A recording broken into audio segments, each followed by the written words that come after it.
why is overstimulating our brain potentially so dangerous? Well, because it wears out the pleasure centers in the brain. Whenever you get that little drip of dopamine and you push, push, push, push, push, right, the thousands of times every day, people are distracted, um, looking for the next little high.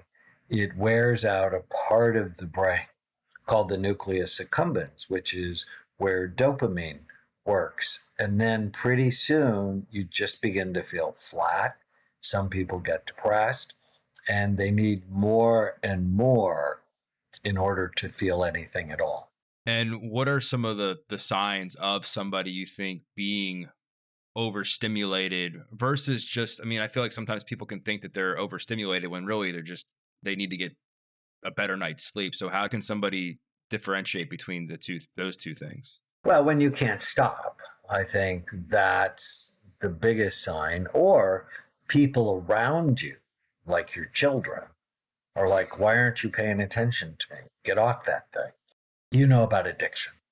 And often, I think someone's addicted to something when it interferes with their ability to love, to work with the law or their own happiness. And the gadgets, the really insidious part of the gadgets, it's causing people to become self absorbed.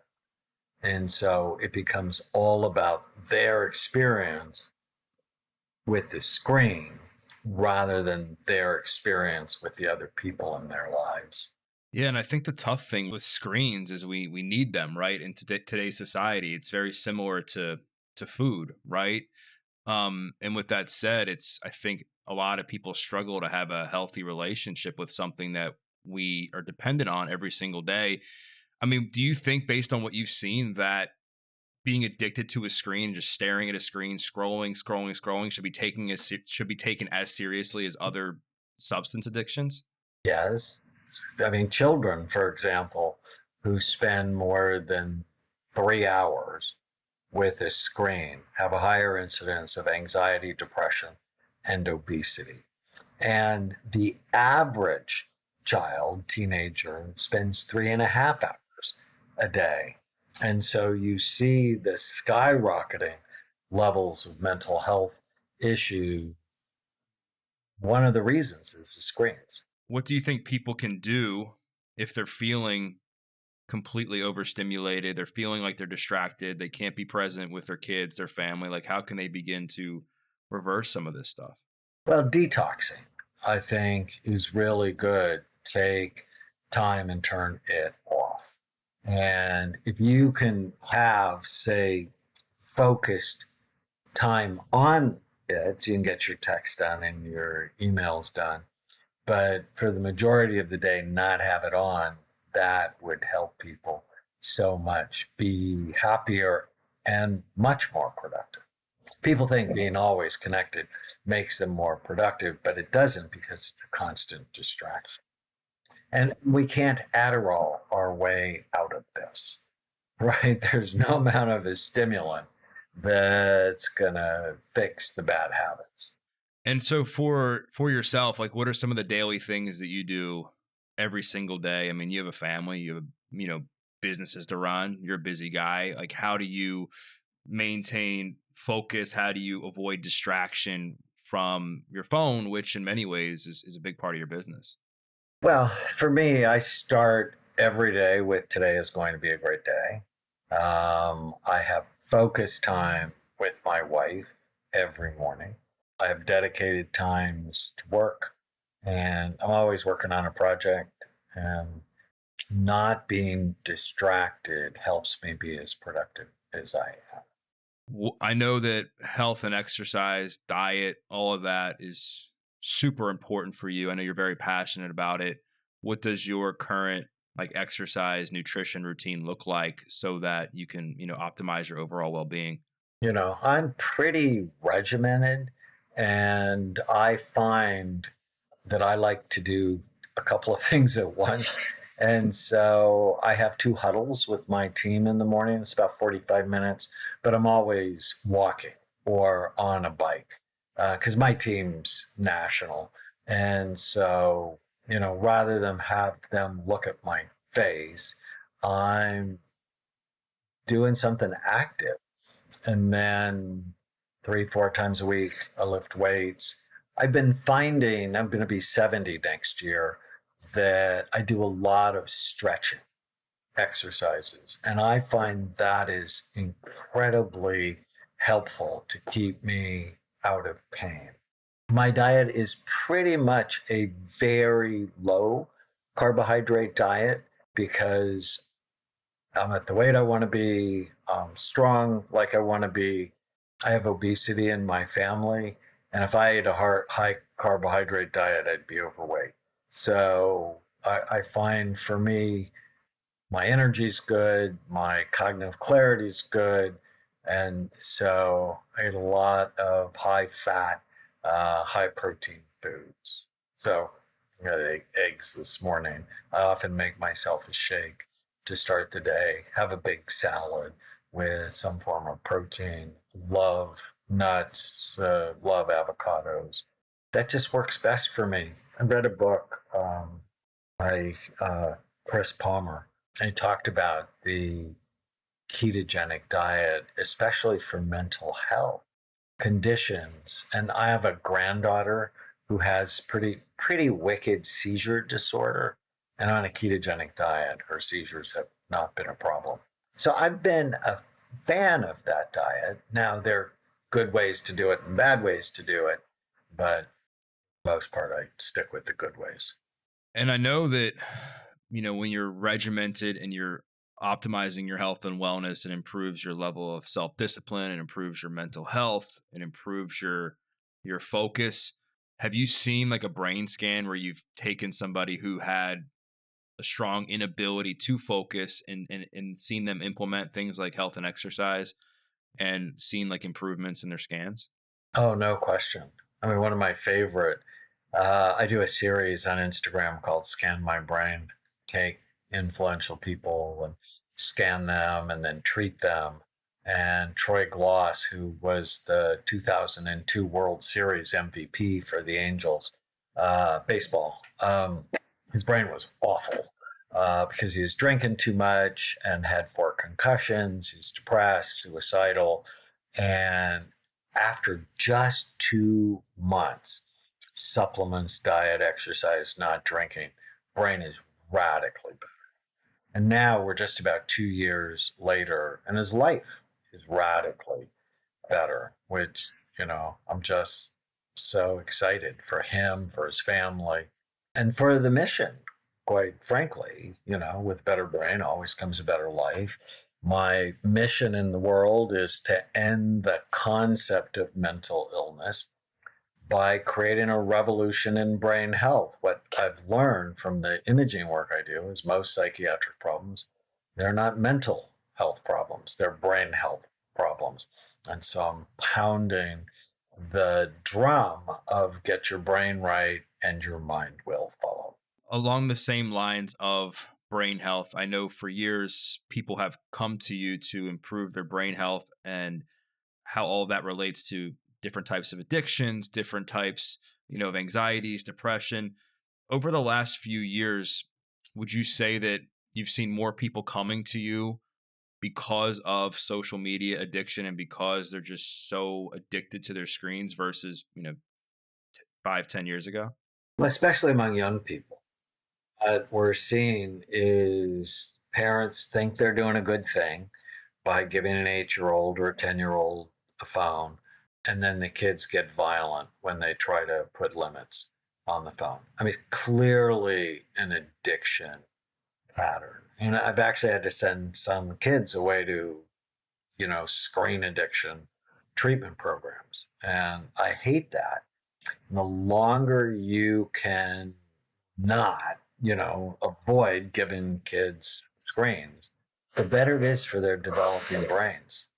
I know you mentioned, you have grandkids, your kids are a bit older. If you had a kid now that you were raising that was 7, 8, 9, 10 years old, what kind of boundaries would you put in place with them to make sure that they, have the healthiest relationship with a screen they possibly could? So I wouldn't give them phones until they were 14, 15, and they were responsible. I actually have my youngest is 13 and my oldest is 47. So I have this uh, laboratory at home, and I have grandkids from 5 to 13, and adore all of them. And the rule is you have no screen time until your homework's done. And then you can have like half an hour, maybe an hour max. And that's it. So I think limiting them as much as you can with yourself and then with your children, it's just rational. Now, there are no studies that say excessive screen time is a good thing for anybody. And do you think it's also equally important for parents to work on their own boundaries with their own cell phone use so that their kids can look at them and say, "Oh, my mom or my dad has is not on their phone that much. I don't need to be as well." Is that important? Well, I mean, every day you're modeling health or you're modeling illness, right? Kids don't do what you say, they do what you do. And so if you go, oh, you can't spend time, but you can't get your face out of your phone, they're going to do what you do. And given the fact that so many people, I feel like when they're going to a screen or they're going to just scroll on their phone, it's when they're lonely. I think so many people get uncomfortable when they have nothing to do. They're like, "Oh, I'll just scroll on my phone." Have you found anything to be beneficial for the patients that you've worked with over the years to combat like alone time in a way that's healthy without just scrolling on a screen? Well, if you can reach out, I mean, I love this one exercise of appreciate somebody every day. So when you're feeling lonely, connect. I think of it almost like gratitude squared, right? I'm grateful for certain people or certain things in my life. But when I appreciate someone, I'm grateful and I share it, which will then come back to me.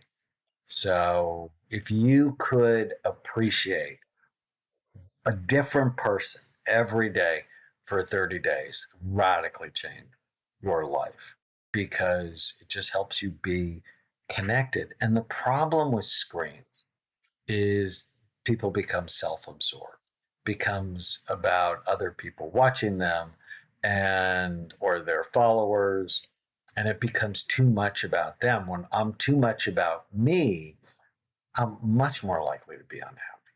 And I think as we've touched on, like one of the downstream effects of being overstimulated and spending too much time on a screen is people's inability to focus, whether it's on a project they're working on, whether it's on homework, whether it's just conversation. What are some things that you found to be effective for somebody if they're trying to regain control of their focus? Like what kind of like activities or practices could they do to work on that? Well, the first thing, if you have homework for a child, taking a 20-minute walk before you do it will actually be super helpful for you. Having a high protein, low carbohydrate snack. I mean, I don't know if you remember, I don't know what you had when you were growing up, but for me, it could be cookies and a Coke. It's like all that sugar, you're not focusing after that, right? You're like, whoa, and then it just drops you like a rock. But, if you could have some nuts or turkey before you do a project, you're just much more likely to stay tuned in. Some people do better with quiet, other people do better with music, not with words. I would just strategize. Some of my books that I've written, I like find a song and just play it over and over and over again. And it just seems to help me tune in more. But everybody's different. If you really want to focus better tomorrow, go to bed a half an hour early tonight.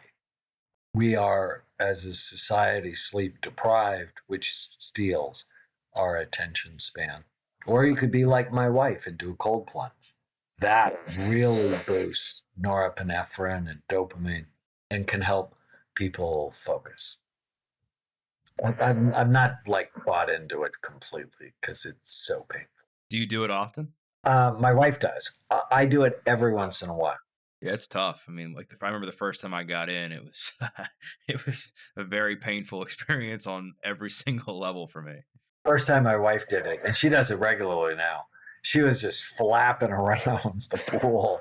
It was like 48 degrees. And then, one of her teachers says, "You need to be still because this is not doing you any good at all."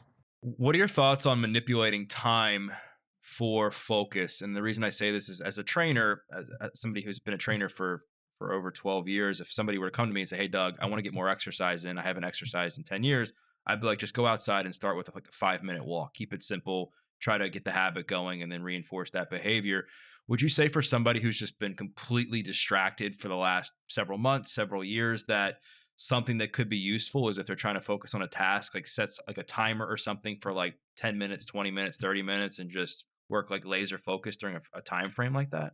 So I like tiny habits. Okay, so you haven't done anything for a long time. What's the smallest thing you can do? So put out your tennis shoes. I mean, it's the first thing. Just put them. And, once you do that for a couple of days and then put them on and then just do 2 or 3 minutes to start. And then if you get them on and you get outside, well, it's all you're going to do 10 minutes. And then walk like you're late. So there's a number of really fascinating studies show that head to head against antidepressant medication, walking like you're late for 45 minutes 4 times a week is equally effective. And so I'd work up to that. And remember this statistic: people who are 80, who walk 3 miles an hour, who can walk 3 miles an hour, have a 90% chance they'll live till they're 90.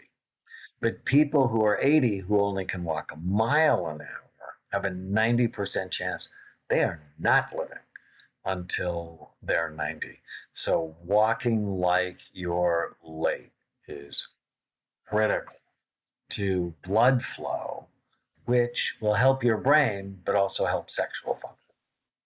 So I know we've talked about like just things we can do to, regain focus, and then also talked about relationship with screens. You brought up sleep. Talk a bit about why sleep is so, I mean, paramount for focus, like why it's beneficial for the brain. And then what's your sleep hygiene like? So when you sleep, your brain cleans and washes itself. And so if you're not getting 7 to 8 hours of sleep at night, trash builds up and makes it much harder for you to have cognitive clarity the next day. So I'm always in bed by 10. I don't take red eye flights. Actually, I don't take flights before 10 o'clock in the morning because I don't want to disrupt my sleep. And I have a very specific routine. At bedtime, I say a prayer and then I go, "What went well today?" And it's actually ritualistic where I go on a treasure hunt every night. So I start right at the beginning of the day and I just go hour by hour looking for even the smallest things I liked about the day. And, like you, I'm really busy and cool things would happen. And I just completely overlook them. And, the bad things that happen during the day will show up, but that's not the point. So I imagine a big broom and just sweep them away. For somebody who's listening to this and they're busy like us, they have, kids running around, they got homework to do, all the things. What are like one or two things that you would recommend that every parent do to make sure that they're setting themselves up for a great night's sleep? Other than the obvious, like cutting out caffeine late at night, not eating too late, stuff like that. Or for some people, exercising at night will trigger them, or watching a scary movie or something that's highly intense, and never go to bed after you just watch the news. It's like, why is the news on at 11 o'clock at night? Just to scare people before they go to sleep. Try to have a ritual where you just wind down, whether it's a bath or certain scents or uh, a meditation like I do or prayer. Try to routinize it on things you really like that you'll actually do. Yeah, I know my wife spent years, probably 12, reading every night with my daughter. And it just was such a special time. And now my daughter's 20 and they're so close because of that ritualistic bond that they have. If I were a patient of yours and I were coming to you and I just said, Dr. Amen, like I'm ready to stop with these poor habits, poor behaviors. I'm ready to actually spend time investing in my overall brain health so I can be more focused, less stimulated. And you were just to say, start with these 5 things. I want you to do these 5 things every single day, no excuses. What would they be? The first thing is ask yourself this question multiple times every day. Is this good for my brain or bad for it? I mean, really take a deep dive into learning to love and care for your brain. So that's the mother tiny habit. That's right. It's 3 seconds. Good for my brain or bad for it? Drinking decaffeinated tea. Good for my brain. So whatever you do, because your habits make you who you are. Your habits and decisions make you who you are. The second thing I would do, if you and I work together, I'd have you do an exercise called the one page miracle. On one piece of paper, I'd want you to write down, tell me, well, what do you want? Relationships, work, money, physical, emotional, spiritual health. What do you want? And then I'd have you go, whenever you go to do something, just go, does it fit? Does this behavior fit the goals I have for my life? So, for example, with my wife, I want a kind, caring, loving, supportive, passionate relationship. I always want that, but I don't always feel like that. I get these rude thoughts that show up, or these bad decisions that my brain will tease me with. And I'm like, does it fit? No. So I don't do the things that don't fit. And it's very important. It's not what I should do, it's what I want to do, right? These are my goals. And so if I go, oh, I want that chocolate fudge brownie, I'm like, oh, there's nowhere on the one page miracle where that fits, right? Doesn't fit my physical health, my emotional health, my spirit. It doesn't fit. And so if I can stay with, does it fit? So clarity of goals, does it fit? What went well? I have all of my patients do that so they get good sleep and direct their dreams to be more positive. If you are my patient, you would tattoo, at least tattoo in your brain, the phrase, is it true? Right? We all have weird, crazy, stupid, sexual, violent thoughts that nobody should ever hear. I call them ants, automatic negative thoughts. And the way you kill the ants is you interrogate them, right? So if I get the thought, my wife never listens to me, I'm like, is that true? And it's not true. But if you just having a negative thought, if you don't question it, if you don't correct it, you believe it 100%, and then you act as if it was true. And so, is it true? It's absolutely essential. And then, if you are my patient, I teach you diaphragmatic breathing. You want to break a panic attack in under a minute? Take 4 15-second breaths where you take twice as long to breathe out as you breathe in. So, what we have is brain health and focus and mental health, self modulation. That's where we'd start. For you personally, over the last like year or two, what's been an area of your overall health, brain health, mental health that you've put a lot of focus into? I don't think if there's anything new. I wrote You Happier a couple of years ago. And in there, I talked about a concept that I got from Dennis Prager, that happiness is a moral obligation. And I'd never heard that. And growing up Roman Catholic, that was nowhere to be found. You couldn't find that in my home, at school, at church, nowhere. Because it's like, oh no, happiness is selfish. And then I heard Dennis Prager in a video called Why Be Happy talk about it as a moral obligation. And I love that because both you and I and everybody listening, we're all contagious. So if I'm unhappy, I'm negatively impacting those people around me. And so I love this concept I came up with, which was the micro moments of happiness. Can I focus on, well, what are the smallest things I really like?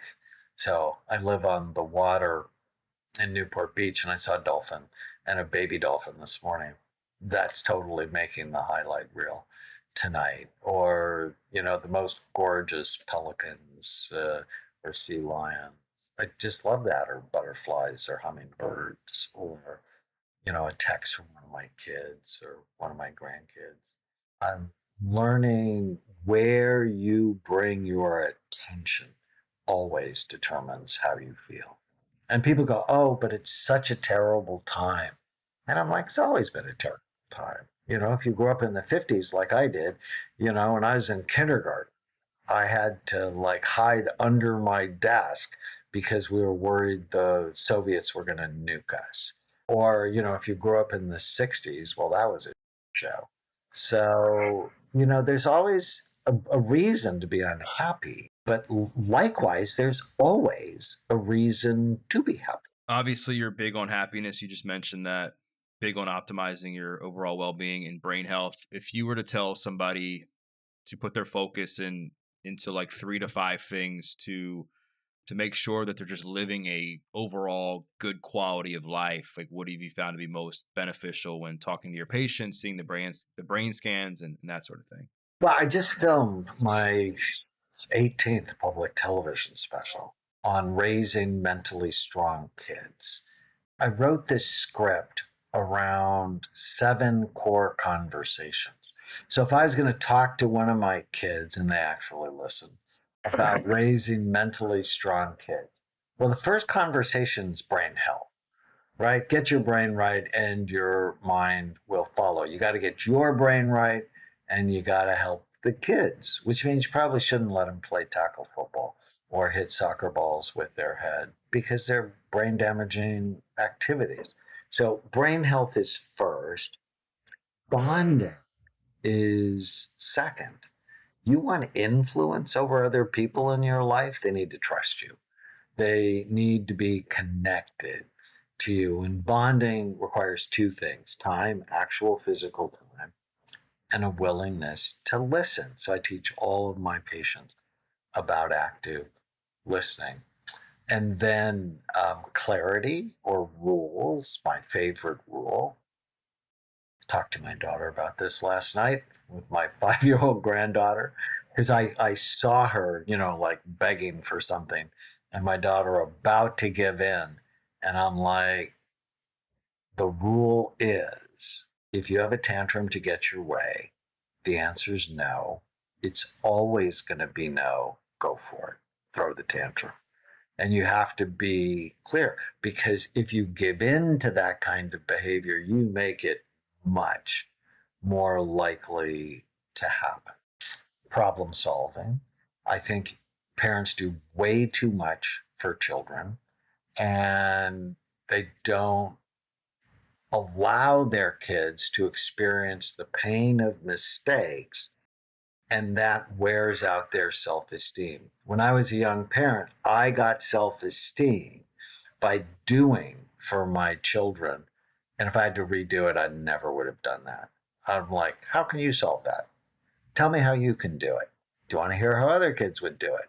But, when we got really smart, Chloe, our 20-year-old, Tana was really struggling with her for homework. And I looked at her and I'm like, you've done second grade. You need to get out of this fight. She took a program I love called Parenting with Love and Logic. And she announced to Chloe, I am never going to ask you to do your homework again. It's on you to do. And if you don't do it and you're sort of okay with the consequences of your teacher being unhappy with you, it's up to you. And if you really don't do it, you'll make new friends when you repeat second grade. And Chloe had a fit, but 20 minutes later came back and did it. And no one ever talked to her about homework again. And now she's a junior in college doing phenomenal. Don't do too much. You want your children to make mistakes when the consequences are afforded. I think that's just so important. And then, of course, you got to notice what you like more than what you don't like and get them help when they need it. You brought up a really good point because I think, like you said, like a lot of parents have a hard time seeing their kids struggle. And especially, like you said, if you get, like you got self esteem validation from fixing problems from your kids. But then, like, I just think the other side of that could pose problems as well. It seems where you're just imposing tough love like all the time. Parents do that as well. Like looking back now, like how would you maybe have a healthy balance between the two where if like your kid came home and like failed the test, like you're not going to go talk to the teacher, but would you help coach or talk to them about how to approach the teacher to like redo the test? I'm just trying to think of a real life example that parents struggle with today. Well, if you failed the test, or when one of my kids failed the test, the first thing you go is, what's the goal? What do you want to get out of school? And hopefully you're teaching them this is how you're going to become educated and give yourself way more options in life. That's I always talk to kids. You just want options. So you're the one that chooses your life path rather than somebody else chooses it for you. And what I want to do as a parent, and I want other parents to do, is, well, tell me what happened. How can you fix it? If they start blaming the teacher, I teach them, as soon as you blame someone else for the problems you have, you're a victim and you can't change anything. So what can you do? And some kids will go, I can't do anything. I'm powerless. And then you could go, well, you want to hear what other kids may have done. So you can give them suggestions. But for you to go to school and rip the teacher is causing your child to have no power, and their self esteem will go down. The more you solve their problems, the less sense of agency or self efficacy they will have. So, for example, if my daughter forgot her homework, there was no way my wife was bringing it to school. And she only forgot it like twice. Or if she didn't bring a sweater on a cold day, or she forgot her lunch, there was no way Tana was bringing that. And Tana would feel terrible about it. But she wanted to teach Chloe like the most important lesson you can teach your children, self efficacy or agency. She wanted to teach Chloe she's responsible for her life. So a lot of parents would say, well, if I call them out for not doing their homework or whatever, I'm just holding them accountable. What I'm hearing you say is the better form of accountability is them not doing their homework, them getting their grade at the end of the school year, the semester, and they're essentially being held accountable by themselves by the work that they didn't do. Am I correct? Right. And if you pay for grades, kids are going to be much less motivated than if they feel good about getting good grades. Right. In fact, there's research that shows if you give them money for good grades, their grades and their motivation tend to go down. You want the motivation to come from them?